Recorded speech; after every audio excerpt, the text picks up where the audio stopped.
Welcome to episode 140 of the Beefy Boys Breakdown. We're going over UFC 291, the BMF card between Poirier and Gagey, but we already went over the main card, so if you want to see that, it's on our channel. Go check it out and hit the subscribe button while you're at it. But we haven't got to these prelims yet, and there were some great ones to talk about. If you didn't watch the main card breakdown, by the way, you got to go watch that.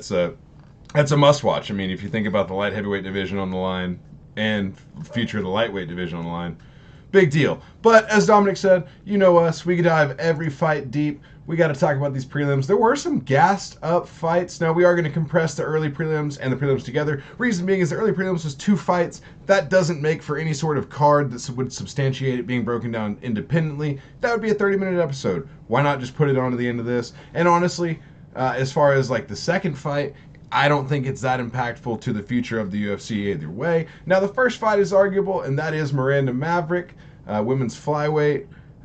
For those of you that don't know, I was out of town at a wedding, so Dominic will probably have to be giving us all these odds here. Shout out to D-Mac for keeping those records for us. But I have watched most of these fights twice, once in like a semi-drunken stupor, and once in a very coherent state with volume. So, don't think my takes are wild for that.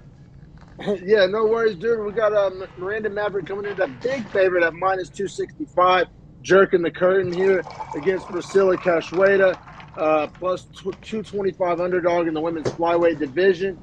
And, man, we're not the biggest pro-Maverick show here on the Beefy Boys Breakdown, and I fell victim to fading Miranda Maverick here. And everybody's like, oh, it's such an obvious mismatch with Maverick so good on the ground and Priscilla has terrible takedown defense. I'm like, well, also, Priscilla has pretty solid hands and Miranda Maverick can't strike her way out of a wet paper sack. So, like, if one's true, the other's also true. Probably just trying to justify my weekly donation to the Reno Sportsbook. But well, and to give you a little more credit on the edge of that too, Cachoeira has a crazy chin. So if you were going to count on a Maverick like off counter, off suit bomb to be the reason, like that's not going to be enough from her power level to Cachoeira's chin. So you even have that in the bag as far as like she can absorb her best strike and still be standing. So that's kind of off the table. 1,000%. And I mean, in my opinion, Cachoeira's faced like tougher level of competitions, both in wins and losses, and like. Maverick's in one of these deals where her losses are to really good fighters. Jasmine Vicious, we'll see, kind of mid. But her wins are over like C and D tier fighters. So we have a fighter with like good losses but bad wins, plus the initial hype that was behind her career that's in some ways died off. In some ways, she's still getting the benefit of the doubt by even being on this card, even if she is jerking the curtain. So like she was kind of shoved down our throats, and the hype train marketing department was behind her. And She had some substandard wins and some pretty decent losses to the likes of Blanchfield. Okay, let me ask you this. Don't you feel like the UFC pushes her pretty hard? Like, I'd say they have promoted her pretty well for her skill set and what she does. That's what I'm saying, but that's what also led to me not necessarily loving her, because I felt like she was being like shoved down my throat when maybe didn't deserve it. Fair. Now, my question here actually off that bit, though, is are you surprised she opened the prelims? The early prelims, rather? I think for a girl that's been given so much push, that's pretty wild. You're right. I mean, that's what I'm saying. It was like, on one hand, she received less push because she's on the early prelims, but she's on the early prelims of probably like, what, the biggest card of the year so far. Bro, I hate the aviator sunglasses, by the way. Like, I'm actually like, I can't cheer for her anymore. I'm so sick of it.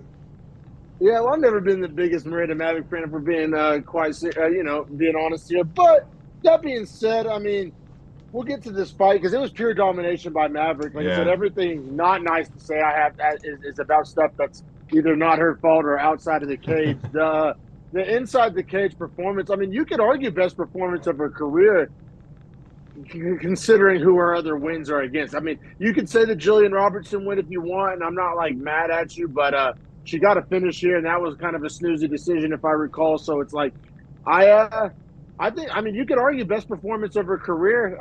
Just domination. I don't think we have to go round by round. I mean, it was just takedowns pretty much at will. Yeah, takedowns, control, solid ground and pound. I thought, like, good activity on the top.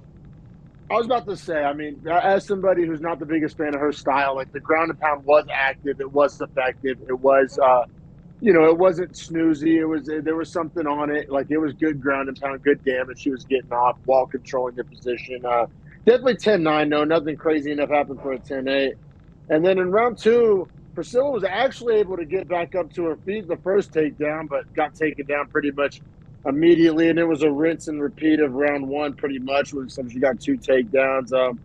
Round three, on the takedown, she transitions quickly to the mount, transitions to the armbar, gets her out of there at 211. I know I kind of took the reins there, but I mean, there I wasn't too much mean, round it by was pretty round. Yeah. textbook too. Like pretty much the full mount, the 3/4, the spin to the armbar, kind of held position. Cachoeira held it, even got it out to like 50-50, and like Spiderweb still held it, and then finally got it cranked and turned over. Yeah, I mean, pretty standard textbook finish by Maverick. I guess if you are her fan and like as Vegas, this is probably kind of how they saw this going, right? Like the late submission for her after dominating on the top. Oh, without a doubt. Definitely, Vegas. I mean, so that was her to 5-3 in the UFC, and it's just like, yeah, it leads you in this like. She's obviously not a bad fighter. I don't know. I mean, I don't see like elite top 5 in her future. She could probably crack the top 10. I think she's I think she's a 10 to 15 gatekeeper kind of a girl, which I don't hate it. And as young as she is, she could hit a hot streak. Like we've seen people do that. Now we've seen people like Tony Ferguson, who we talked about in our previous episode, the main card breakdown, hit hot streaks 12-0, and then cold streaks 0-6. So you got to catch them at the right time if that's going to be your case. If she did start young, she could have, maybe like a Charlie Olives run if she hits a second win later in a couple of years or something along those lines. Never say never, but yeah, limited on the striking. Granted, it looked much better this fight, for what it's worth. Most of it took place on the ground, but when it was on the feet, she didn't look that bad. Yeah, I mean, I don't know. I mean, she probably will work her way up the card a little bit for her next match, and Cachoeira, it's like take it or leave it. I think the UFC will probably just let this contract run out. I don't think they'll cut her prematurely, but it's one of those things where what do you think if this was her last fight, I doubt she gets re-signed. Listen to this. Listen to this. Eminem fights Eminem. Molly McCann and Miranda Maverick. Now Molly McCann said she wants to go down to 115. I don't love that. Put these two against each other. I think it's actually fun because I don't think Maverick's takedowns are that good. Where I think Molly can actually land. But Molly's so bad on the. You want to just want to see Meatball's arm get snapped off. I think like a fucking crab dinner, just fucking. I mean, she shouldn't be in the UFC. Let's be honest. But yeah, this shit. Yeah, according back to Miranda Maverick. That would be a good way to build Miranda Maverick. That would be a way to like beat her and kind of get her up that card. If that's what they want to do, which I don't understand their obsession with like getting Miranda Maverick to the top, but. Whatever, they know more than I do, but let's keep it pushing, man. I'm gonna let you introduce it. I'm gonna let my dog in real fast while you introduce it. You're good, man. Up next is one of my favorite fighters to watch, and I say that because he's exciting. He's a former football player, so that's dear in my heart. And yeah, Matthew Semelsberger is up next in the welterweight division, taking on the former lightweight Uros Medic. Semelsberger coming in as a favorite at -200. Medic coming in at +170. And I think these odds were largely to do with Medic coming up from lightweight, more so than like Semelsberger being the more skilled fighter. But Semelsberger does have like nuclear power. So you think a big 170 pounder with nuclear power taking on a guy coming up from lightweight. I didn't bet this, and I obviously prelim fights aren't available to pick on verdict, but if this was available on verdict, I would have said Semelsberger first round KO again. But I'll say, Medic looked pretty goddamn big in there, and it's one of those things that we've seen him make lightweight, but after seeing him at 70 with a big 70 pounder like Semelsberger, it's like, why was this guy fighting at lightweight? He's kind of massive. I think if Medic, I will say this, if he's fighting at 55. So like that amount of dehydration, he gets TKO'd by some of these shots. Because like honestly, his chin was amazing for 10 minutes. Oh, it was like amazing. I think he found the right weight class. Because if you can take Semelsberger's shots, you can take anybody in the division shots. And was like, I mean, they were hurting him. Don't get me wrong. Like there were obvious knockdowns, but like he was responding well. No, for sure. I mean, I guess just one knockdown technically. I mean, I guess the one wobbled the shit out of the other one I'm thinking of. Yeah, yeah. That knockdown came in round one, which pretty much led to me giving round one to Simmelsberger. That ground and pound was big too. Like Simmelsberger's ground and pound is nasty. It's He's like just mean. Like he's mean as shit oh with it. yeah, I it's like not it though. like It's fun to watch. Like that's a fun ground and so pound fun. style. I said on the intro when you're letting your dog in there, like Simmelsberger is one of my favorite guys to watch. Like straight up, like I get Yeah. excited when I see his name on a card. Oddly enough, right? Like not the best UFC record overall, but extremely entertaining when he's in the cage every single time. And they kind of make him fight dogs, in my opinion. And that actually, this is his 9th UFC fight, which is very surprising to me. And he was 5-3 coming into it. So not, I mean, that's kind of salty, but for what I like Simmelsberger for is being that, and coming off a split decision loss to Jeremiah Wells, that in mind.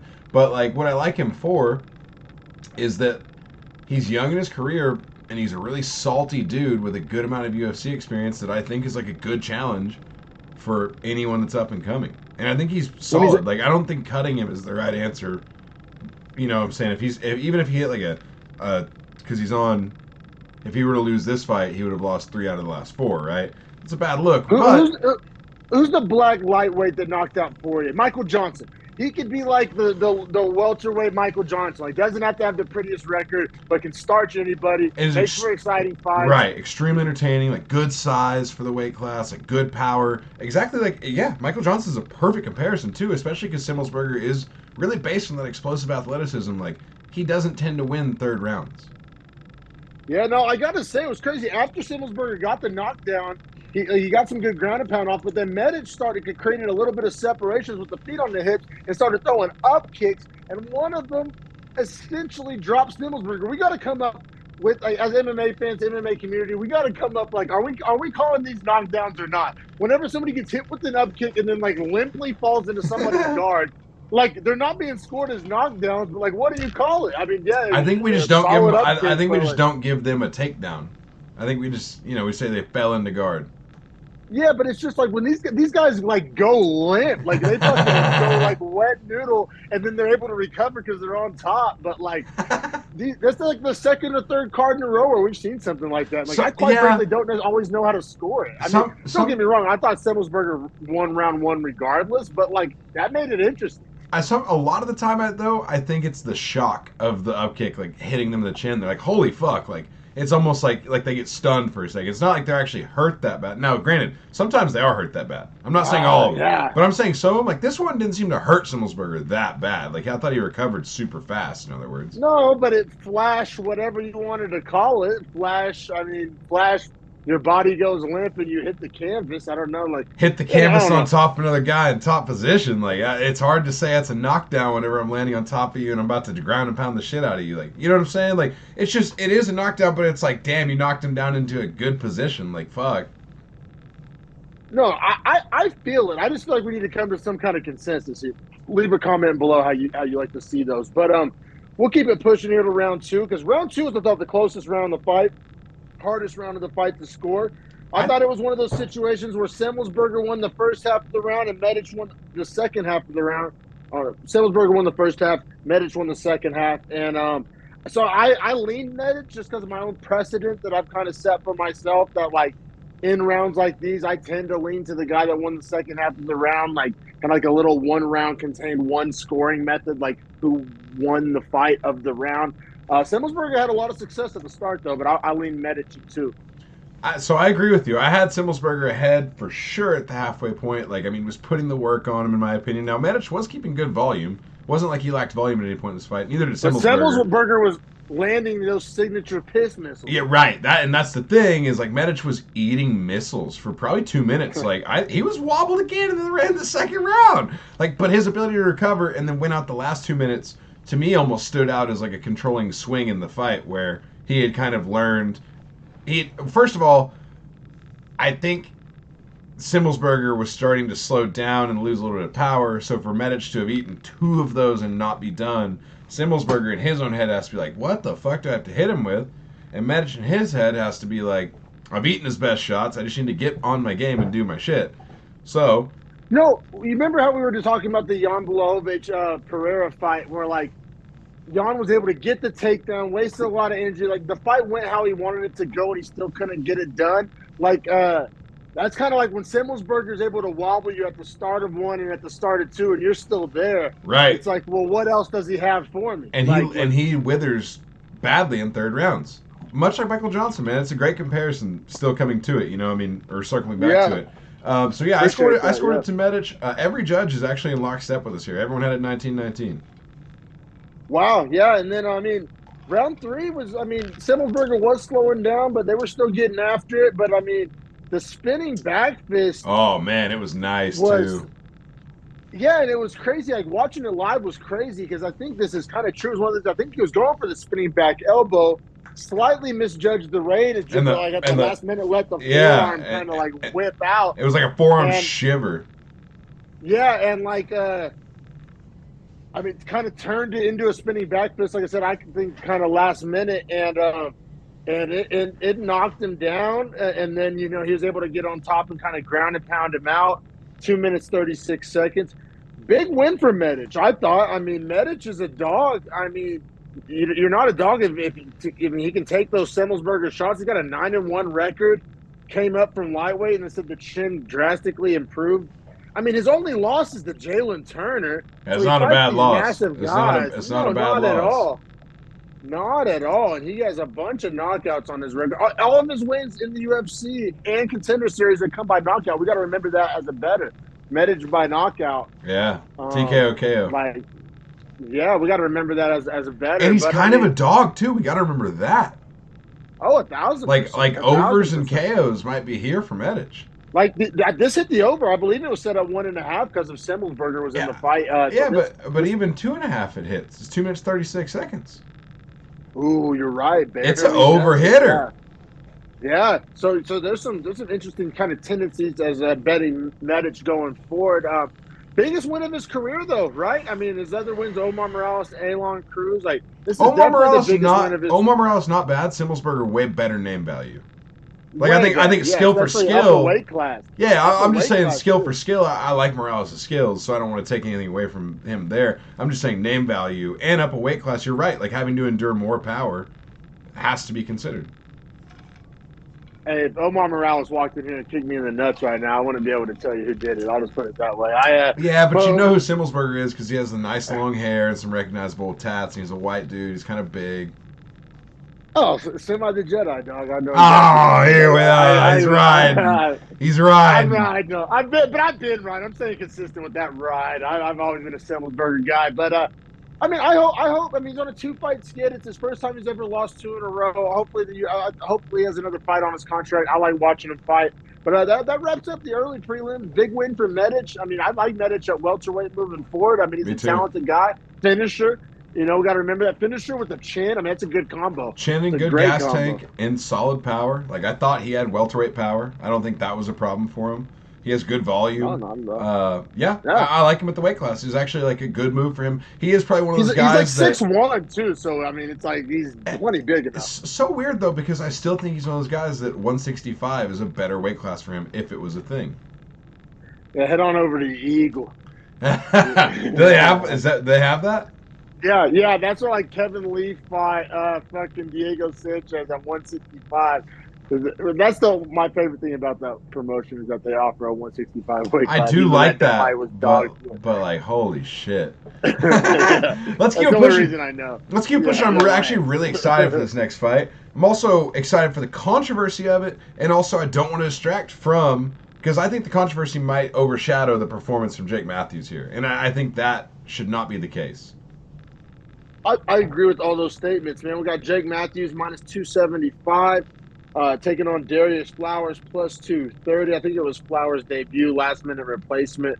Trying to look up here real quick who Matthews was scheduled to fight here. He was supposed to fight Miguel Baeza, which would have been would have been a we got robbed this man. Yeah, banger. Baez is one of those guys. He's had a couple of L's now, but he's still electric. I like watching him too. Kind of similar to Simmelsberger in a lot of ways, but shout out to Flowers for stepping up last minute, and he was the smaller man in there, and bro, he's a dog. He talk about our Golden Wheelbarrow Award, bro. He had to carry those nuts in the fucking octagon in a wheelbarrow, bro, because he just he was plus 230 underdog. Not the craziest money line. He's not on some on some Bo Nickel. I forget, homeboy's Oh name, yeah, but like, fucking plus 1200 or whatever it came out to. yeah. So I I think mean, it was plus 900 at the, close, but like peaked at like plus 1200. the odds makers had a respect for his skill set, man, and he came in, started the fight, and put a pace and pressure on Jake Matthews I that was was surprised. insane. I was surprised. I It was was amazed. insane. Now, It's like the I do want to give credit to Jake Matthews. The body work. He kept going body work the whole time all that pressure was on him. I really appreciated that. Oh, it was beautiful. Yeah, I mean, both men did good work, but I mean, I thought Jake Matthews was going to steamroll this guy. This was the second leg of my parlay. It was already busted, so it was like, who cares? But like, I put my money where my mouth is. I thought Jake Matthews was going to run through this guy, and I mean, this guy put it on him. And I mean, in round one, I gave the round one to Flowers, the pace, the pressure.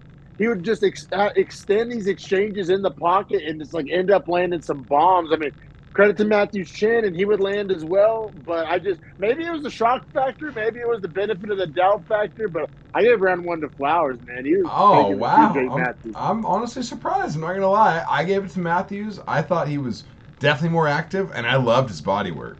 His body work was insane. Like he was hurting Flowers. I'd be saying, like, me being shocked that Flowers came out the way he did. Like, I'm a human being. Like, maybe it factored in. He came out and was like just fearless, just fucking, just fighting like a junkyard dog in there. It was crazy. Yeah, because I mean, looking at the stats here, Jake Matthews landed 20 shots to the body and 40 to the head. That's pretty impressive. How much of those were round one though? I don't know about that, but I mean, round two he started to pour it on for sure. But like he landed a liver kick that like. Now I know the second one in the second round we're gonna get to for the controversy. He did it in the first round too with a front kick that like stomped Flowers back, and Flowers like had to reset and was like, God damn it! You could see it on his face like that fucking sucked. I'll say Matthew spent the whole first round with his back to the fence getting swung on. Now you're right, he was countering, and but he was landing insane body work.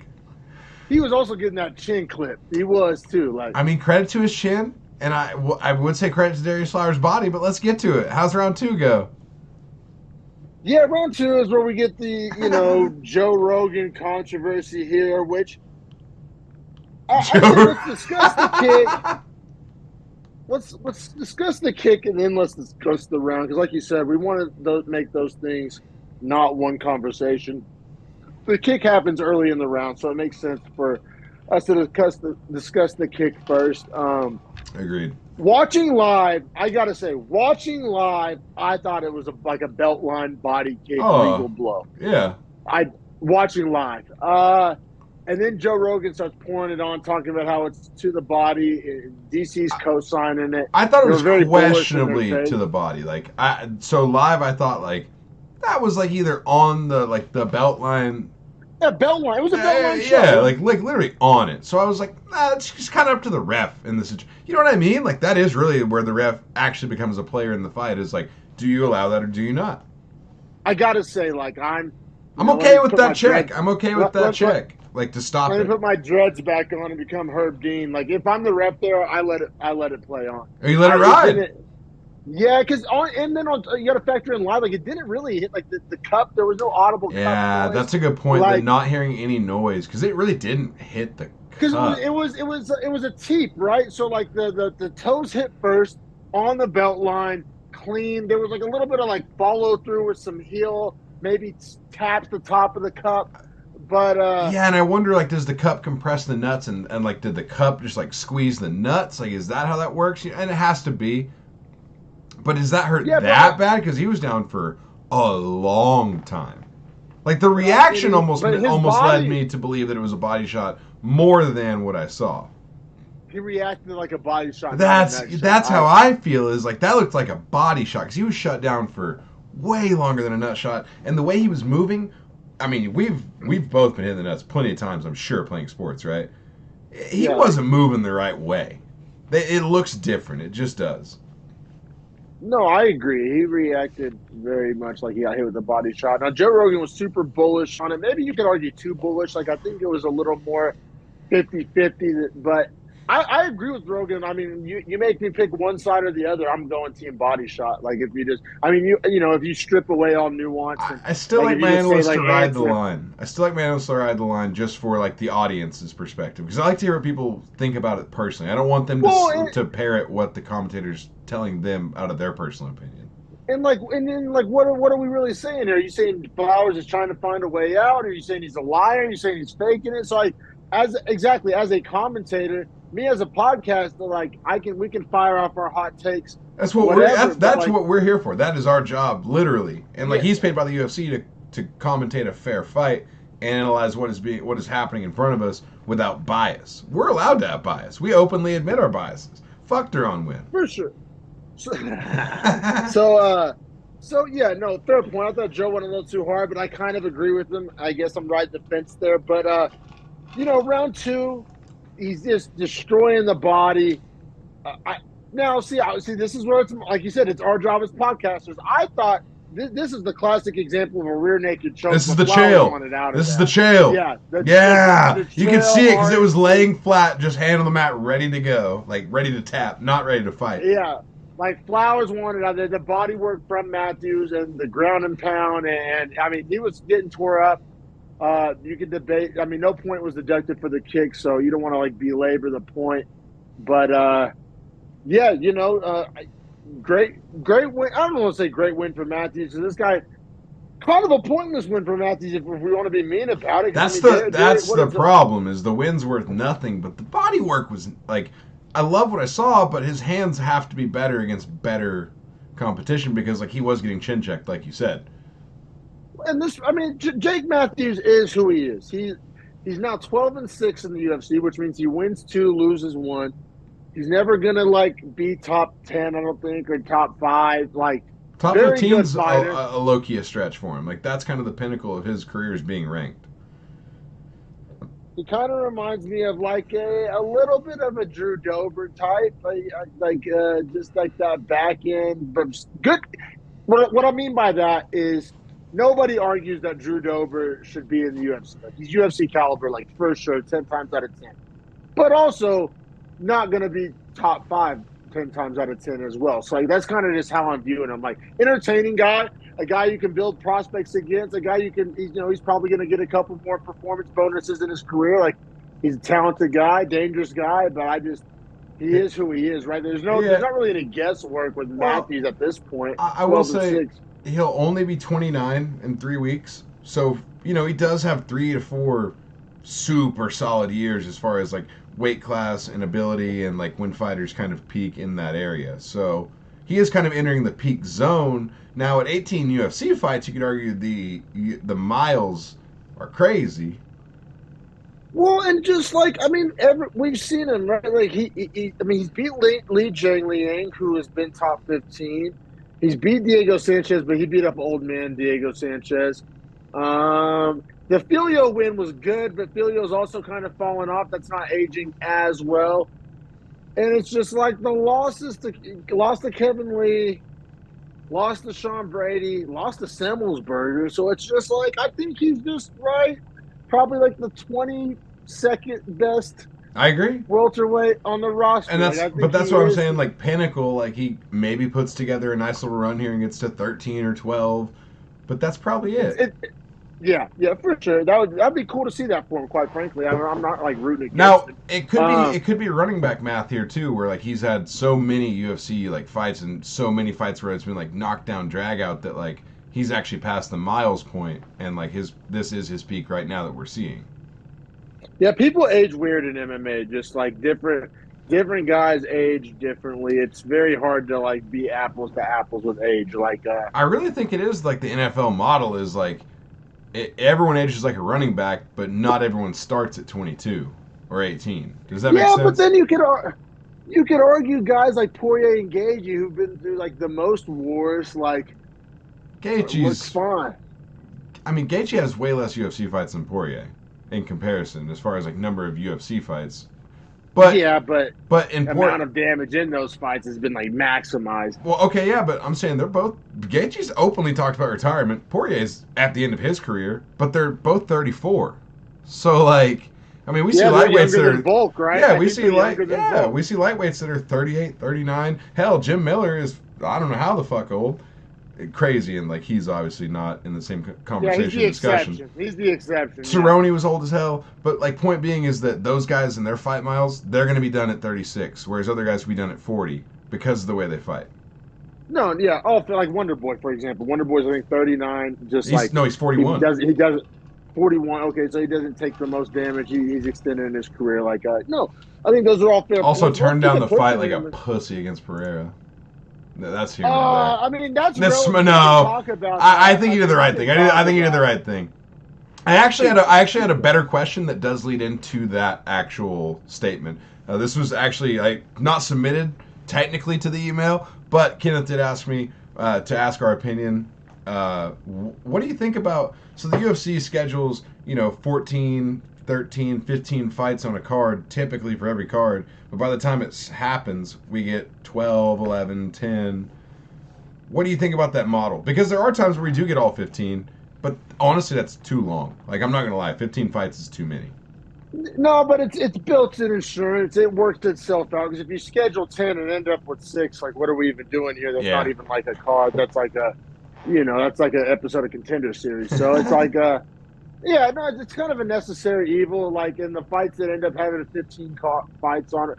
But also, it's like it depends. Like right, if it's an Apex card with 15 fights on it with like a bunch of people on L streaks and debuts, it can be tough. That's rare. That's rare that happens. Like okay, here would be my argument: is I'm not mad at a 9-fight night card, whereas I'm pissed about a 9-fight pay-per-view card. So why not stack 15 for pay-per-views, and then stack 12 for fight nights? Yeah, like have different precedent. Yeah, I do think there needs to be more difference. Because a pay-per-view should almost elicit like a guaranteed early prelims, right? Whereas like a fight night should just have a prelims main card, so you could do 6 and 6 because you don't have to have the 5 for the pay-per-view. Now, whereas as far as the pay-per-view cards, you do 5 and then 5, and then you could do 2, 3, 4 for your early prelims. Real quick, yeah. Keep talking about this. I'll be right back. I gotta get my dog fed real quick. Oh yeah, you're good. Second. You're good. So yeah, point being is that like we see with this card is a great example of the UFC had it built out huge, and that is why the structure comes out to be early prelims 2 fights and prelims 4 fights is because fights were falling off that they had scheduled. They had 14 fights scheduled, and we lost 1 on the main card, 1 on the prelims. 2 in the prelims and 1 in the early prelims, but they moved a prelims fight up. So therefore, we're left with 2 early prelims, 4 prelims, and the 5 main card, right? Whereas we should have had a 3-5-5, which I would understand the time slot for the early prelims to exist with 3 fights if the prelims had 5, because I don't want an 8-fight prelims, because when they did that with London, it's like forced. Like they're feeding fights together. Like it's too much. It's too much. So yeah. I understand the model, but like it's only good for pay-per-views in my opinion. Yeah, the Wonder Boy Pereira situation. Pereira missed weight by like 3.5 pounds. Wonder Boy said fuck it because he has lost for that reason, or a lot of people say for that reason in the past. He was kind of blaming his age, saying like I don't really got time to fuck around and waste. I could kind of spin that the other way, like yeah, you don't have a lot of time. Yeah, like you need to fight, bro. Like you need to rack wins up. Rack wins up. I don't think because it's not like Pereira's trying to like wrestle him and be on top. So like, how much does the weight matter in a striking affair? I think Wonder Boy's much better than Pereira, so like that's another reason. So like I thought he would kind of win regardless. He could have. I think my biggest problem is, and like I understand where they were going for. It's the BMF card. That fight would be electric. There'd be like highlight moments, but the matchmaking didn't make a lot of sense to me on that one anyway. Like Pereira. Like Wonder Boy's trying to make one last run. He's been very clear about that. And the Pereira win, I don't think gets him like any closer to like a title or. Yeah, I'm confused why he would take that honestly, because like he only has probably 4 fights left in his career, so he needs to win all of them to essentially get the belt.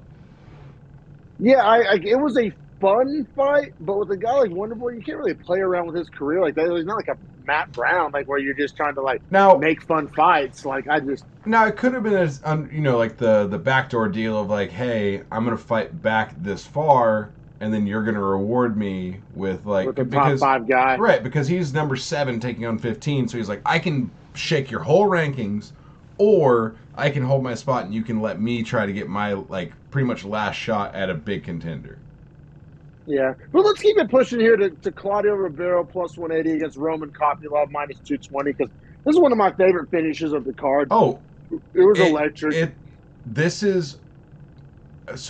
finish is a better mirror than another finish of another finish, if that makes it. You'll know what that means, but this is closer to. Well, I mean this whole fight was entertaining as fuck. Oh, I honestly, love like this fight. All the bonuses went out on the main card, but honestly, if this one would have got a bonus, I wouldn't have been mad at it. I think Kopylov, deserves a little change for this. But I mean, that being said, round one, I gave it to Claudio Ribeiro. I thought he stole the round at the very end. He had a blitz at the end of the round that hurt Kopylov bad. Kopylov won, probably 4 minutes and 15 seconds of that round, but he never had like Ribeiro like almost finished. Ribeiro at the end of that round had Kopylov hurt so bad. Kind of like it's one of those situations where if the round's 30 seconds longer, Kopylov's probably out of there. Kopylov did get him clinched up though at the end. Like he had him like held to him. Yeah, I don't know. I don't know. Like I said, if you gave this round to Kopylov, you're not a crazy person. I thought Ribeiro stole it at the end. I thought he stole it. And I do use the word stole. I think that's important because Kopylov, without a doubt, won the vast majority of that round. And if that's your logic, fair play. So I actually do have the words coin flip and steal in my notes as well. I gave it to Ribeiro. I thought that Kopylov, like, honestly was ahead for most of the round and was doing a good job of, like, for 3.5 minutes fighting at range and not entertaining anything in close with some dirty, like, when for Ribeiro, what he had to do was get inside, blitz, wild combinations, get Kopylov pressed to the fence where he can't move, continue to throw wild combinations, get Kopylov to try and engage with him, and then hurt him on the inside in a dirty boxing like wild flurry, which is exactly what he did to end the round. Like he did exactly what he had to do. And I thought that level of success with the only way that he was going to have success, and almost, I like Kopylov was hurt in my opinion. So for me, it was like the cumulative damage was nice, but it's almost like the timing of all of the damage Ribeiro did was more impactful to me in the round. Like they say you don't score fights as a whole. Well, if the third round was more important when you scored a fight as a whole, then I think the end of a round is more important when you still score a round. I think that argument is still existent. Yeah, because you do score rounds as a whole. So exactly. So I kind of think the pride model can exist within round scoring within a round modalities as well.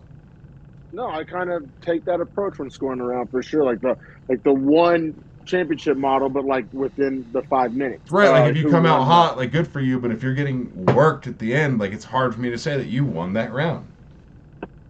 1000% agree. Yeah, Kopylov very technical with it though, and then round two, to Kopylov's credit for being so hurt at the end of one, round two is almost like it never happened. He just went right back to being technical, right back to piecing him up, right back to the straight punches and the kicks. And speaking of kicks, you could tell though he understood even more, like keep it at range and feint long range strikes to like hold him at bay.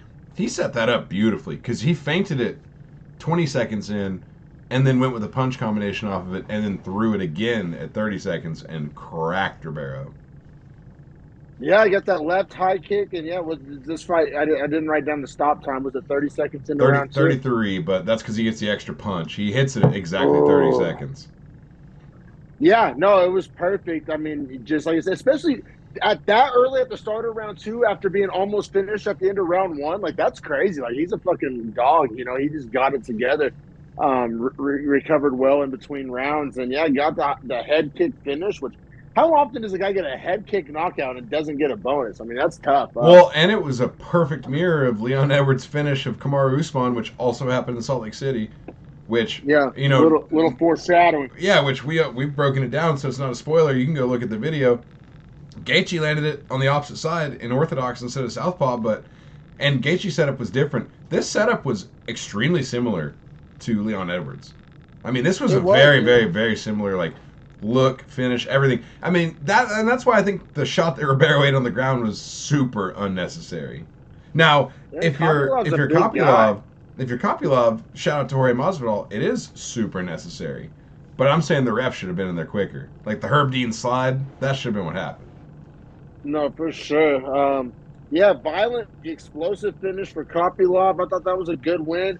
He called out Sean Strickland, which Joe Rogan kind of shit on in the post-fight interview, which rightfully so. It was a bad call-out. It wasn't a realistic call-out. It was kind of like a waste of time call-out, if we're being quite honest, especially when Strickland probably is going to be fighting for the belt. I mean, more likely than not, I still think that's going to happen. I think the real problem is, why not just call it Chris Curtis instead? It's his teammate. It's like the easier route to that. He's number 15, so it's more likely to happen. You're on a nice little streak now with a flashy KO to highlight to, like, send you into the fight. Like, you have the pressure to ask for number 15. You do not have the pressure to ask for Sean Strickland.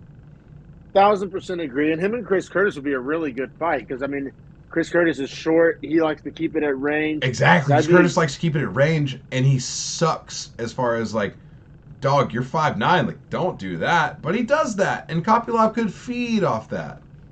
Yeah, I think it's a good matchup for Kopylov. I mean, Imavov sitting there at 13 with not a ton of name value. I feel like that's more achievable. Yeah, calling out number 6, Sean Strickland, kind of a waste of time. I mean, it was in Joe Rogan. I thought it was kind of awkward. He was kind of like dunking on the call out through a translator in a post fight interview. It was kind of awkward, but I mean, it was an awkward call out. So I mean, I guess you reap what you sow. But I like Kopylov a lot. I mean, this was the best win of his career probably. He does have the win over Puna Haley Soriano and D'Chirico. He also has the loss to Duraev and Carl Robertson, which is not aging well. So. Yeah, I mean, I think Kopylov calling out. Yeah, he should have called out the 15th ranked guy because I think he's about. I mean, he's 11-2, so those are his only losses, but they're not the best losses. But a nice highlight. 30. A nice highlight. 32. Yeah, but a nice highlight finish moving forward against a guy that I think the UFC kind of liked. Yeah, no, I think that's all fair and done. And then Claudio Ribeiro, like I just kind of don't see it. He's like a self-described like Muay Thai striker, and he's getting knocked out. I mean, I've never really been high on Claudio Ribeiro. I just kind of don't see it, and he's a striker that's getting outstruck by unranked guys. So this fight felt oddly like staging for the guy to go into like the top 20, if that makes sense. Like if you could see rankings to the top 20, this was almost like, all right, which one of you is going to stay in this like close to 15 tier, and which one of you is going to get kicked back down to the bottom. No, for sure. Claudio Ribeiro's next fight will definitely be against the Dana White Contender Series debut. Like, it's looking that way. But keep it pushing here to the worst fight of the whole night. I'm glad you agree. I hated this fight. This fight sucked on so many levels. Vinicius Salvador, he's my new Roman Dolidze. I used to hate Roman Dolidze. I used to hate Miranda Maverick. I think I'm going to substitute in Vinicius Salvador as, like, the guy who, when I see him on the card, my eyes are going to roll. Maybe we'll see him on UFC roster watch before we see him on a card because he missed weight by the same amount of weight that Pereira missed by Michelle Pereira, I should specify. 3.5 pounds. He missed weight by 3.5 pounds, but at flyweight, it's a big deal. It's a big deal. Yeah. So and then CJ Vergara, absolute dog. Of course, made weight. Yeah, made weight. Accepted the fight. -175 favorite against Vinicius snooze master, miss weight extraordinaire Salvador, new least favorite fighter. Like, to fight the way he fought, be upset at the decision, and to have missed weight by 3 pounds, like, fuck off. Like, I've never been so out on a guy. You know what's crazy is I think it's fair to score round 1 for him. I think I did score round 1 for him. I don't think that's a stretch at all. No, I did. It was like a Rose Carla round, though. Yeah. Where, like, you just had to pick somebody. I literally have, like, volume in quotes because neither guy was throwing anything, but one guy threw something. Nothing impactful happened. And that's on – Vergara's been kind of known as a slow starter, so he's got to figure that out. But at least he turned up more in 2 and 3, though. Oh, way more. Like tripled, quadrupled output. So thank God, because if we had 3 rounds of round 1, I mean, I might have actually fallen asleep. It was weird though because Salvador, Salvador kept consistent output, but it was like the shittiest output ever. Whereas Vergara like didn't have as much in round one, and just was kind of like slow starting, like you're saying. But then once Vergara matched the output, it was like he was way better. So if he had just matched output, in my opinion, for 3 rounds, he wins all three. yeah, no, I agree. And he wins. Vergara wins rounds 2 and 3. I think like pretty easily. I think all judges agree. But the whole time it was like, all right. So when taunting happens in an action-packed fight, it's like, oh, this is kind of cool. Like some Yeah. Kevin Holland or some Or Nate Max Diaz. Holloway. Like whenever that's happening in like a cool fight, it's the best. Hell, even Sean When it's Strickland. exactly. But when it's happening in a snooze fest, I mean, talk about losing me as a fan. Like Yeah. you're fighting a snoozy fight, but you're like taunting a lot, which Vergara kind of got suckered into playing that I game. will I say didn't love he's that. kind of dumb enough to fall into that game. That's what happened, and and then so yeah, like I said, Benicio Salvador, like even the round he won was snoozy. Even when his moments of success were like pitter pat bullshit. Shout out Miji, and like and then at the end of the round, he was, or when the decision comes out unanimous for Vergara, 29-28 at the end, he's like up in arms and acting so Yeah, surprised and so shocked. his reaction was crazy to me because I was like, bro, you should be called Snoozador because you didn't do shit the whole fight. Like, how are you upset you lost? You did nothing impactful in the whole 15 minutes at flyweight. Yes. No, it was super boring to It's one watch. thing if at heavyweight you're super snoozy, and it's like the Ngannou Lewis thing where like, yeah, still worst fight of all time. Agreed. But I understand why it happened. I get it, right? Because both guy could atomically change the other's life in any one punch. That's not going to happen at this weight. That's out of the question. Yeah, and when Vergara had essentially landed some big, hard, clean shots, and I mean, Salvador was able to kind of eat them. So, like, yeah, to That's your right. point, That's like, my thing is that they weren't hard enough to like wobble him crazy. So like, what was he afraid of? yeah, I think he thought he was being like way more technical than he actually was. You know what I'm Agreed. saying? Like, Agreed. I don't know. I don't know. I mean, Vergara gets the win. The fight was snoozy. Salvador's 0-2 in the UFC. I hope it was a two-fight Get him contract. I'll out. put it that way. Yeah, I'm fucking out. And then, like, Vergara, I'm not out on, but, like, so Vergara beats this level of guy. That's not, like, he beats this level of guy. He has losses to Ode Osborne and Tatsuro Taira, which are the next tier up. And I think that's accurate. I think that paints a very accurate picture. Like Vergara is not a bad fighter. Another one of these guys, like definitely UFC caliber. Like he would win every like local promotion belt for sure. Like he's UFC caliber. It's just like he's not going to beat the top guys. So therefore, I'm just not that invested as a fan. So You know sorry about why? it. You know why I'll say he's important more than another guy in his same position at a different weight? Simply because flyweight needs the depth. So as a guy that can Yeah, present depth, he has a valuable and he spot in makes the weight. roster, and he makes weight consistently. It's a great. That's another great point. Yeah, for sure, He's bro. not Yeah, Ray Benicio Borg, is Salvador. what you mean to say. Yeah, he's not Ray Borg. And holy shit, we're flying through this one, man.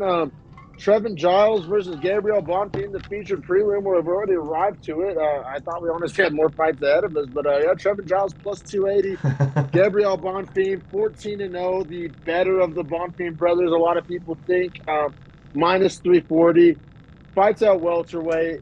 He's absolutely properly jocked, and he's absolutely a problem. He's a I love fucking welterweight. menace. He is a fucking menace.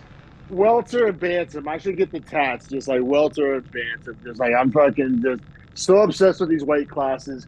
Because of this, we got guys Gabriel Bonfim with no number next to their name. Like their undefeated streak is longer than their bigger number than their ranking. Like it's exciting, man. And how could you not? And then I'll be real. I've been super out on Trevin Giles, so that's like if I'm gonna be a skunk at the garden party here and like try to temper some of the hype train coal shoveling. I believe Trevin Giles is about bad as a welterweight opponent as you can find for a guy that's signed to the roster currently. Like I don't know. I've been out on Giles like probably the whole Beefy Boy era. I'm pretty much like actually shocked he's still signed to the promotion. Um, not trying to kick him in while he's down. I'm just saying, like, it's if anything to keep myself from getting carried away with this Bonfim stroke job that we're about to fucking double team on, fucking because it's Trevin Giles. Like it's a part of the story. It sounds disrespectful. Sorry about it. Like it just like it's a part of the story. It's like these Bo Nickel wins. Like what do you do with it? Yeah, I mean, as far as Bonfim, it's not like we saw the most because he finishes the fight in 73 seconds. Spoiler alert. But what we do see is he's elite as far as what I'm concerned. Like it's a hard juxtaposition to say that, right? Because we don't see a lot. We haven't seen a lot because he's finished guys like so supremely or just effortlessly dominated guys to such a degree so far that, like, yeah, I mean, this guy's got 4 subs in a row all in the first round.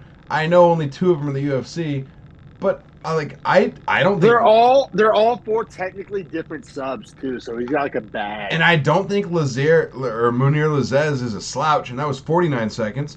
And I mean, yes, I'm out on Trevin Giles, but he is still a UFC. Like, I know he's at least like UFC name. He has a win over Roman Dolidze, which is right, like UFC name.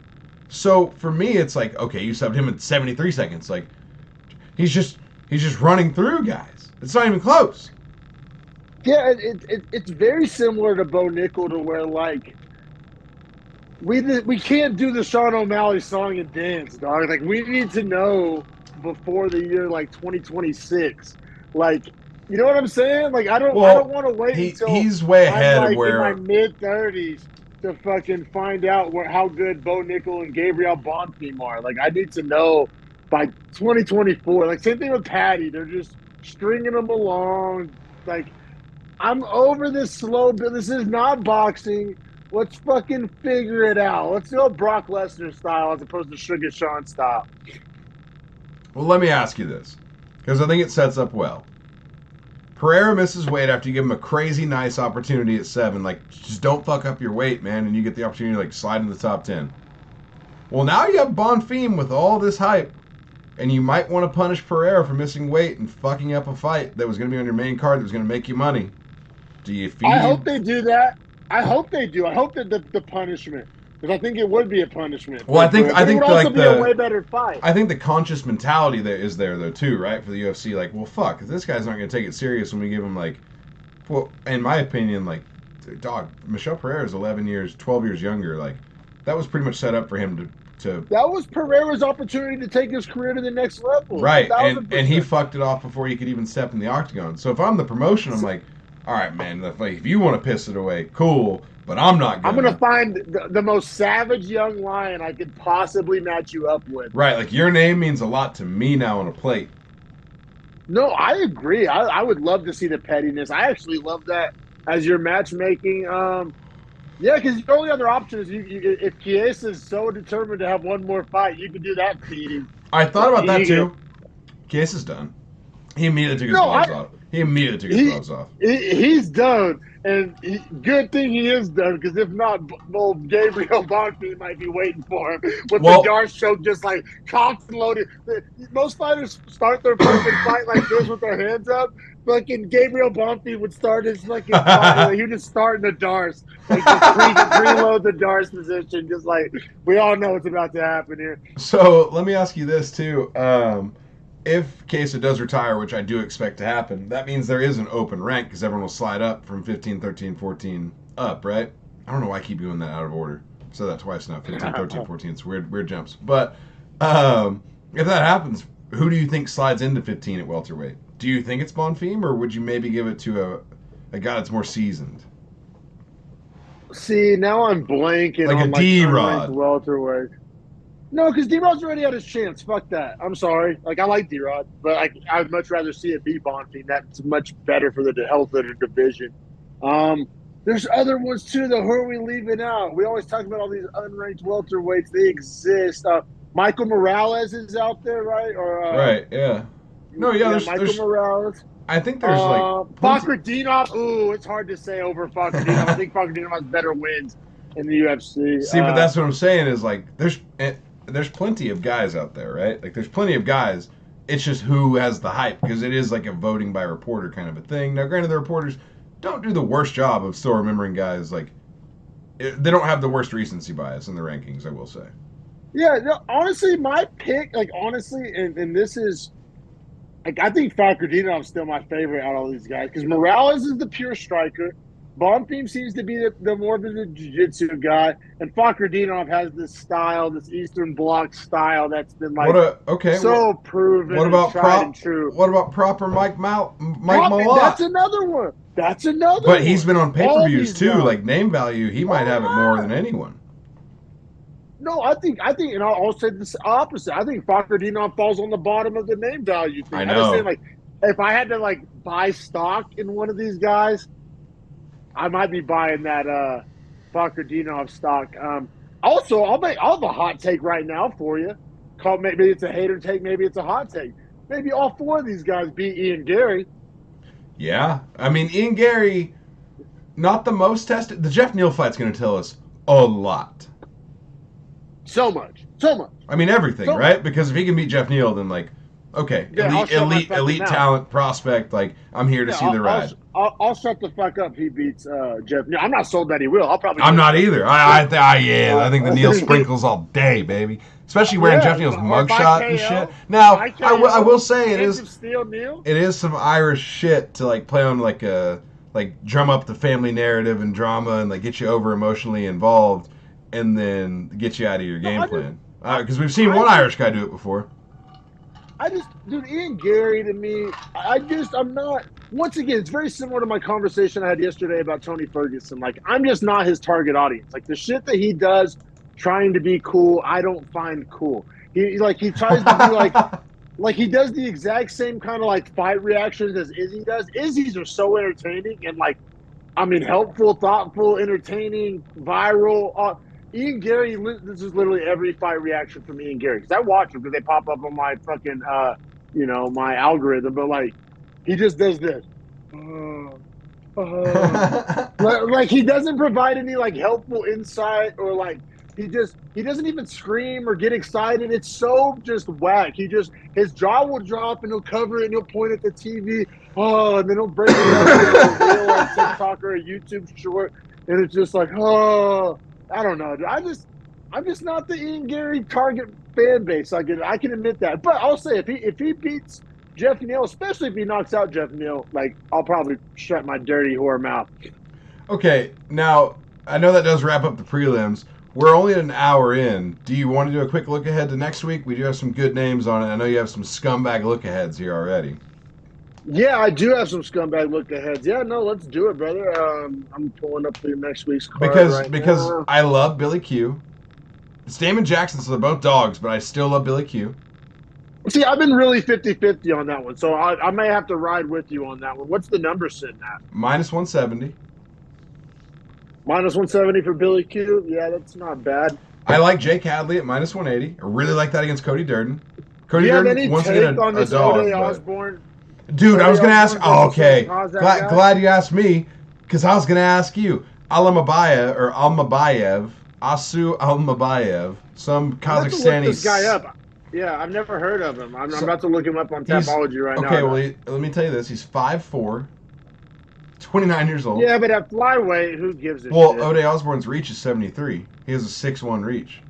It's Azu Almabayev, right? Yeah, Asu Almabayev. 17-2, dude. These Kazakh guys' records are always nuts. Which kind of leads you to, what's going on. All right, 3 M1 wins. Those aren't bad. 4 Brave wins. Those aren't bad. No, those are good promotions. All the rest of them. Oh, he has a TKO loss to Tagir Ulanbekov. We've seen Ulanbekov. Don't love him the most. Yeah, and his last 2 wins ago was a split decision on the local scene. Ooh, I kind of like Ode here. Especially at, 73-inch reach against a 5'4" guy? Yeah, I mean, this guy's obviously a submission guy. But they're all the same submission, too, which proves to be kind of limited. Like, they're all rear naked chokes. Right, which is kind of the Dagestan. I think he's probably going to have the Dagestan handcuff, get to your back, choke you out style. Which on a guy that's a motherfucking table like Ode Osborne is compared to this guy. Yeah, Ode is huge for the weight class and like a plus athlete. And this guy's clearly small for the weight class. And one of his only losses is by knockout. I'll ride with O'Day here. What's that number sitting at? Plus 150. Hmm. Yeah, right. Hunt that value, Against a monster. debut guy? Against a debut guy? And Right. O'Day's like a top ranked guy. Hey, I'm down to hit that sprinkle for sure. Okay, I'm glad we got that one out of the way. We got this. We'll keep it pushing Sean here. Woodson does not matter. Minus 500. We're not going to talk about him. That's No, just a waste.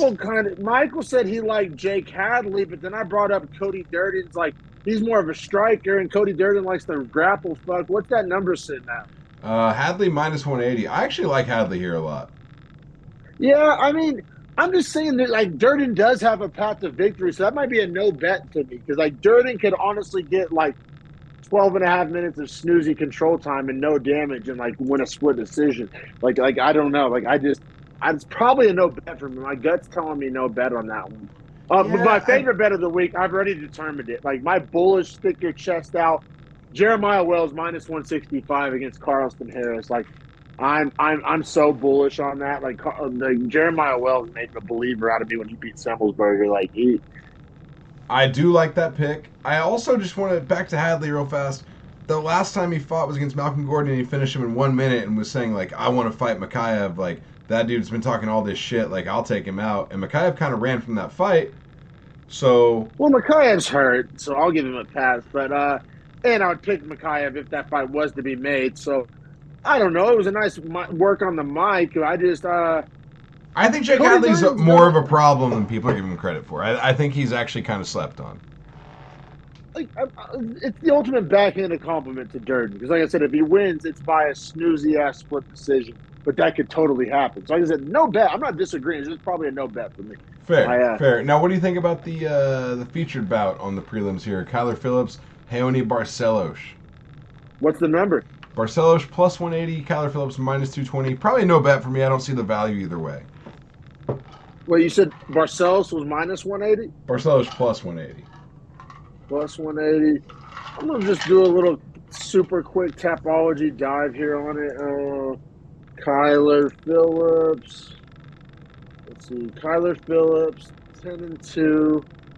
Has a win over Song Yadong. I mean, has that majority loss to Halian Paiva, beat Marcelo Rojo. He's only 28 years old, too, entering his prime. 4-1 in the UFC. Had a bunch of fights get canceled on him. Yeah, the Song Yadong win is fucking nice. Lost to Victor Henry years ago. Don't love that. But Raoni, I think Raoni's one of these guys I always think he's washed, and then he always makes me shut my dirty whore mouth. No, but his last loss is to Umar, win over Trevin Jones, lost to Victor Henry. Oh, bro, fuck that. I'm pounding Kyler Phillips, like maybe even in a parlay. I like Kyler Phillips a lot in that one. I like that. I might have to ride that with you. Yeah. Now looking at it though, 36. Raoni has a win over Chris Gutierrez. That's aged great. He has a win over Halaba and Timur Valiev. Or no, he's a loss to Valiev. Only funny because both those guys are on Ultimate Fighter this season. The win lost over to Victor Henry too. It's not great. Yeah, it's weird because Raoni's career started really well and kind of hit like a curb at Valiev and Henry, and the Trevin Jones win was kind of whatever. And then he lost to Umar. Now, Umar is, I mean, he's a dog kick in that fight, but, like, he's 36. Making bantamweight is very tough. How old's Kyler Phillips? 28, bro. 8? So 7+ years is usually like a 61% win rate. Let's hammer the Kyler Phillips just on a... I like Kyler. Like, honestly, fight styles match up there, too, because Raoni likes to strike. He's not a grappler. And Kyler Phillips is laser accurate and fast in the first round. I actually might like Kyler and the under here if I'm going to take 2. The under might actually have a value. Yeah, not a bad point. You already said you like Billy Q. I'm pretty split on that one. I might end up no betting it, but if I do bet it, I'll ride with you on Billy Q. Bahamondes versus Klein, dude. I'm fucking pretty confused about how I feel about this because I've bet against Klein multiple times and lost. Klein finds himself as an underdog again, but he's a live dog. I like Bahamondes a lot, and I have reasons why. Please, because I'm pretty torn on. I'm not feeling bullish. Like my knee-jerk gut reaction is, Bahamondes for sure. But that's been every time I've ever bet a Klein fight, and I always lose because Klein's a dog.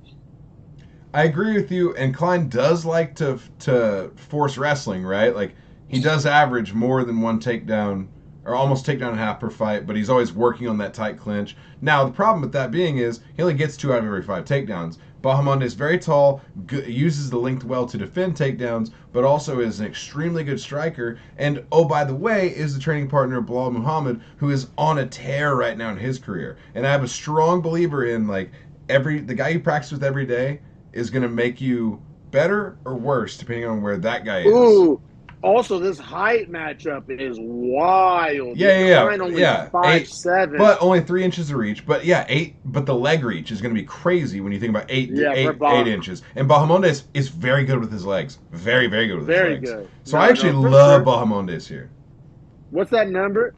Minus 210 for him, plus 175 for Klein. Yeah, that sounds about right. And yeah, now the number isn't the most valuable. Is the only problem there. But parlay though, yeah. Right, not bad to stack. Not bad to stack. I feel super bullish on Tanner Boser over Cameron. That's one of my locks. I'm super out on Cameron. Never been a Cameron guy. Boser, I mean, there was a point where I was a believer. He's dropped weight classes down to 205 now. Which he actually weighed in at 203 in his last fight. I don't think Rose is a world beater, but I think Cameron is like low key kind of a can. I think this is a get right fight for Tanner Boser, and if he can't get it done against Cameron, then it ain't ever gonna happen. Well, Cameron's wins are just, I mean, Fabio Charant in the Contender Series, okay, whatever. Winning against Jared Ledet, once again, okay, whatever. Lost to William Knight, not great. Lost to Nega Mariano. Now split, but that was 2 years ago, too. This guy's 2 years out of a fight. Yeah. And William is super ass. So, I love Boser. What's that number sitting at? I love Boser. Also, Boser just fought... Oh, Boser got KO'd in April, though, by Kudalaba badly. Boser minus 170. He did, but that's what I'm saying. Yeah, Cameron's no Kudalaba, like not even close. Like not like I actually like have respect for Kudalaba's skill set. We got Diego Lopez, our newfound dog, against Gavin Tucker, and like super bullish on Diego Lopez, and that might just be hangover from the last performance. No, that's what I'm nervous about. I don't care. Gavin Tucker's been in there with some guys. No, but I feel you. This is an emotion take, and I'm just doing my deep dive now. Not even deep dive, but I just want to take a real quick look at Gavin Tucker because when I saw this matchup on paper, you know, I went 6 to midnight and almost went to the sports book to bet Lopez. But, Gavin Tucker, 37 years old, getting up there. Also 5 inches shorter than Lopez. Hasn't fought since 2021, which was a 22-second knockout to Dan Ige. But he has a win over Billy Q. That was a long time ago, though. Not really 2020, but 3 years. Win over Sung Woo Choi. He has some good wins. But hey, but here's my thing. Gavin Tucker averages a takedown per round and gets 3 out of 7 takedowns. So effectively, he's almost attempting 20 takedowns per fight at that rate, right? Now, something like that. Yeah, something like that. So here's my point, though. No, 9 takedowns per fight. Anyway, point being, Diego Lopez averages 4 submission attempts per fight. So he's throwing up subs like a madman. Remember him against Evloev? Evloev couldn't be on the ground with him because he was just about to get subbed. So if Gavin Tucker wants to grapple, he's fucked. If he wants to strike, he's 5 inches shorter and has 7 inches less reach. How's he going to do that? Lopez has a chin. Lopez has a chin. I think all things point to Lopez here, and he's minus 160. Let's go. I mean, that's a number to hammer. Yeah, no, I agree. I love me some Lopez in that one for sure. And man, Kennedy, as a show, I believe we're taking Kennedy and Zekachu over Dustin Jacoby. In the past, I've been kind of a Hanyak mark. He's let me down a couple times. The opposite can be said for Kennedy. I've doubted him a couple times, and he's proven me wrong. I'm going to quit doubting him. Jacoby's getting up there in age, and Nzechukwu seems to be figuring it out. That's pretty good value at minus 140. With our boy Michael, who edits all any of our shorts, our clips, our reels. Like, shout out to Michael for making those. We're very grateful. They look great. We got some new ones about to drop on all platforms. And but yeah, he's super bullish on Nzechukwu. He was looking up some props. The knockout prop, I think, is in the plus 300s, and it's like I kind of like that a lot. Now that it's all going to depend on it. Is he able to get it to the ground though? Because Jacoby, former pro kickboxer, Nzechukwu, pretty green in the game. So if it's like a distance kickboxing match, then Jacoby's going to have his way with him. But Nzechukwu is also like 6'6" and has like an 80-something inch reach. So that helps with that. So 7 inches of reach advantage, 2 inches of height. He's a southpaw against an orthodox, which helps him for sure. And then also I would just say 31, but with only 15 professional fights. Jacoby, 35 with 26 professional fights, but also professional kickboxing plus like 80 fights. kickboxing matches. Right. Yeah. Like I think fight miles here, we might be talking about a guy that's 9 years older. No, I agree. I think the Nzechukwu hammer might be here. No, I agree. Like I said, I'm kind of a fan of Jacoby, so it kind of took me a second to kind of like see the light, but I'm having a hard time disagreeing with you. Now keeping it pushing to Suarez versus Andrade. We're old future champ Tatiana. Yeah, not only do we like her by knockout. Probably going to be a ground and pound knockout more so than on the feet, but that still counts at the sports book all the same. I think those odds are like plus 400 or something like that. Tatiana by knockout, which is. I would just say this: in the UFC, Tatiana averages less than one submission attempt per fight, so she isn't even necessarily hunting subs like that. So that's important. Her takedown accuracy is almost 60%, and her strike accuracy is 74%. And she lands 4.5 strikes per minute, and she gets almost 2 takedowns per round. So that almost bodes well for a TKO, though, because that means she's letting girls back up.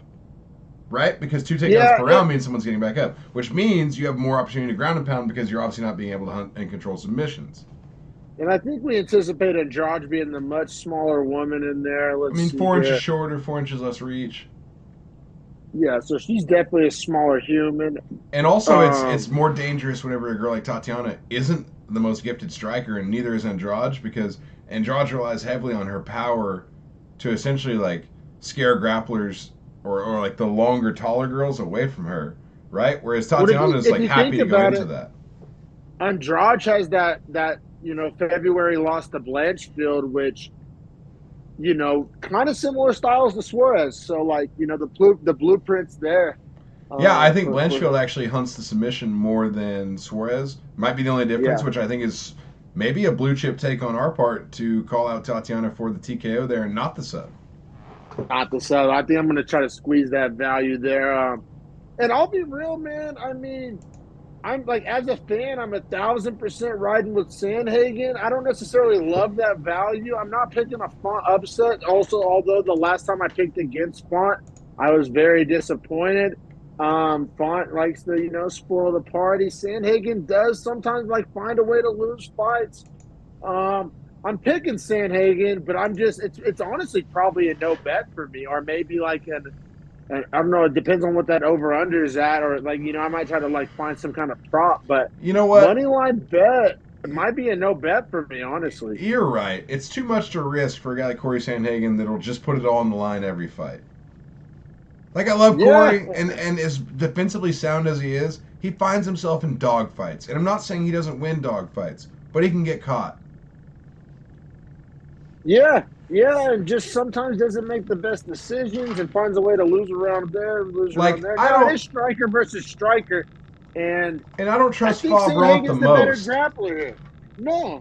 I mean, until anybody are we putting too much stock in the Yanez win? I think we both really like Yanez, but he's not at the caliber of Sandhagen. So I think that's a very far leap. Like, those two guys are very opposite ends of top 15 and top 5. You know what I'm saying? Also, very clear. Did you see Yanez got booked? Yanez got booked against Jonathan Martinez. We got it. We've been calling for that fight for 6 months now. Yeah, we were ahead of the game on that one. But yeah, I don't know. Like I said, Sandhagen Font, sorry to kind of leave you, be a fence rider, blue baller at the end, but not really a bullish pick here. Sandhagen on paper should get it done. Sometimes he finds a way to not get it done. Bob Bryant has, spoiled the party a couple times. Bob Brown's a skunk at a garden party. Like, that's actually who he is, which is fine. Yeah. You got to have those guys. And I'm not trying to discredit him in saying that. I'm actually kind of complimenting him, saying that, like, he will spoil your party when you least expect him and least want him to show up and do what he does. And then right when you start to kind of ride the wave, he'll let you down. And Exactly. Honestly, like, fuck, you are a skunk. Same with Sandhagen. I think a little less for Sandhagen, right? Because he gets robbed against fucking Dillashaw. That was a robbery still to this day, in my opinion. The Aljo thing is the clear loss, whatever. But that was, like, young in his career. And that was obviously Aljo's ascension. And I think Corey, as he's even admitted to it, like, underestimated Aljo. Like, he literally, like, was like, I don't think Aljo can do that to me. And then got into a bad position, was like, holy shit, he's on my back, and then was getting choked, right? So, like, those two losses, whatever. The Jan loss, once again, very close fight, like, extremely close.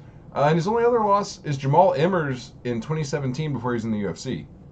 So... Wow, that's crazy Emmers got that win. Emmers is good, man. Emmers is good. I know, but yeah, so for me, it's like Dillashaw, or Sandhagen's losses, like, he could so easily be 16-1. So easily. Yeah, 16-2 because he would lose to Emmers and Aljo. But like he should win against Fabron. He should. It's just like, I don't know, like, this is probably a no bet for me. I mean, I'm looking forward to watching it as a fan. I think it's going to be honestly a banger. Like I said, I kind of like the under just because I think they're going to like each land like hard strikes. And, I would also say it sucks when you look at his like, and maybe we could. I mean, Vegas didn't lose value in it, but like. The Song Yadong win, he stopped him with strikes, like it had him so hurt. But then the Corey or the Cheeto Vera win, split decision. That's the fight where it was the judge scored it 48-47 for Cheeto, and all the rest of us on earth had it 50-45. So it's like how the fuck, dog. So and like the headlines, even still here on ESPN as I see it, says Corey Sandhagen grabbed split decision win over Marlon Vera. It wasn't close. Don't title it that.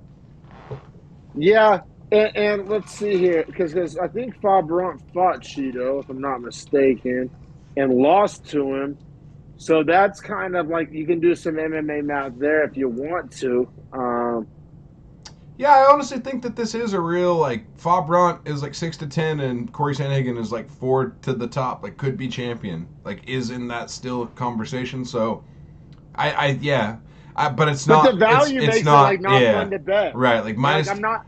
Minus 240 and under. So like minus 240 to minus 160, I'm all over it all day. Like minus 250. Like I might even put in a parlay, but minus 300, you're asking too much. Yeah, like honestly, in my brain, like Sandhagen's kind of like a minus 190. Like I think he's gonna win. I mean, that's almost 2-1. Like I'm not really disparaging him. And that's what I'm saying. Like, at that value's off. That's what I'm saying. At minus 220, like okay, you want to get your money. I get it. You're Vegas. You're the house. And minus 190 is obviously reasonable, but like we'll give you minus 220 because we all understand what it is, right? Them to ask minus 300 is crazy. Yeah, I'm just not there with it. So, but yeah, man, that wraps up episode 140 of the Beefy Boys Breakdown. Please hit that subscribe button. We got some fire YouTube shorts and Instagram reels coming your way real soon. And shout out to Michael for editing those. And just support the channel. Follow us on Twitter at Beefy Breakdown. Big weekend on Twitter for you boys. We had Gilbert Burns liking our tweets. We had our exes, whatever the fuck you want to call it. Down though. Had some interaction with Brady Highstand. So the Twitter's been popping lately. And engage with us on there. Yeah, hell yeah. Get on X. Well, not like that. No, that sounds bad. Go to X videos and watch your Beefy Boys Breakdown. Yeah, look up the double beef burgers on X videos. The double glazzy breakdown. We will see you guys next week. Corey Sandhagen, Fabron. We'll see if he earns the name Rob Font again. If he beats him, he does earn it back. It's in the air. It's in the air.